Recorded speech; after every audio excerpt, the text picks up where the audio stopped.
Well, there are growing concerns or questions about the cost of housing illegal immigrants who have been flooding across our southern border. One facility near San Antonio, Texas, they have flat-screen television sets, ping pong tables, and weight rooms. And here is the bill, an estimated $74,000 a day at the facility if the facility is full. That is your tax dollars. Mark Meckler, he's the founder of Citizens for Self-Governance.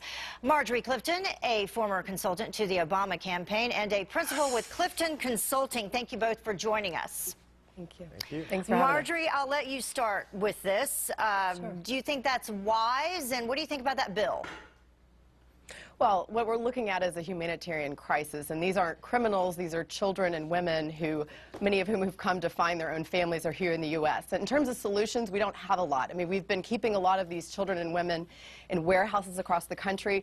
And, you know, the warehouse they're talking about was actually a former prison for men that's been converted to accommodate the children and women there.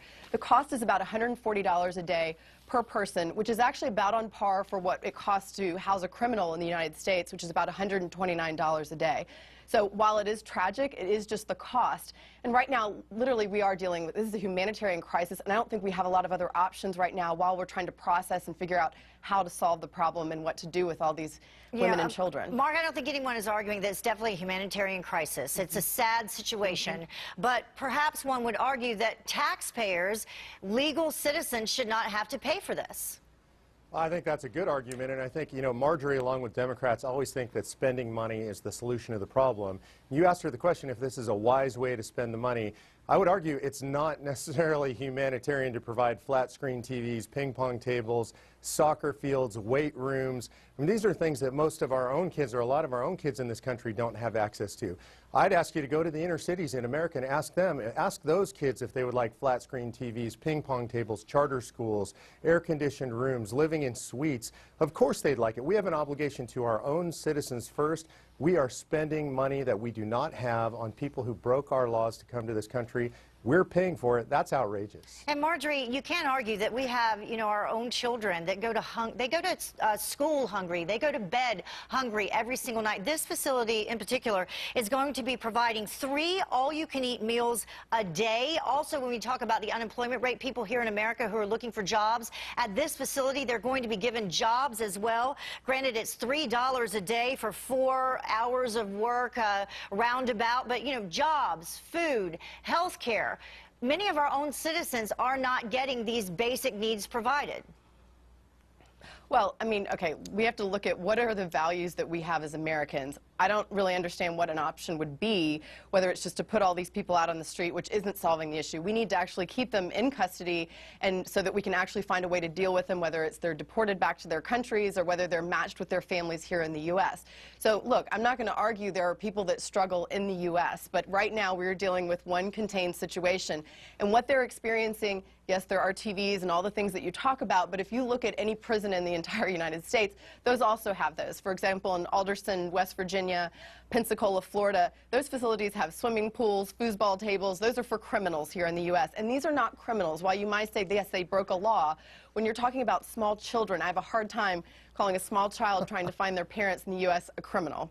You know, Marjorie, that's a Democratic, I mean, that's literally just a Democratic talking point. The no, statistics show 84% 84% of these people that you're calling children are between the ages of 15 and 18. They're covered with tattoos. They've got facial hair. Those are not kids. You're trying to get sympathy, and we're not talking prisoners. You're right. I don't think our prisoners should have flat-screen TVs either, but this is something that American citizens are paying for. This is taxpayer money paying, and by doing this, what you're doing is inviting an increase in the problem. If you're down there and you hear that you can come here and live in a place with all the food you can eat, flat-screen TVs, soccer fields, health care, you're wise to come. It's a rational decision to come to America.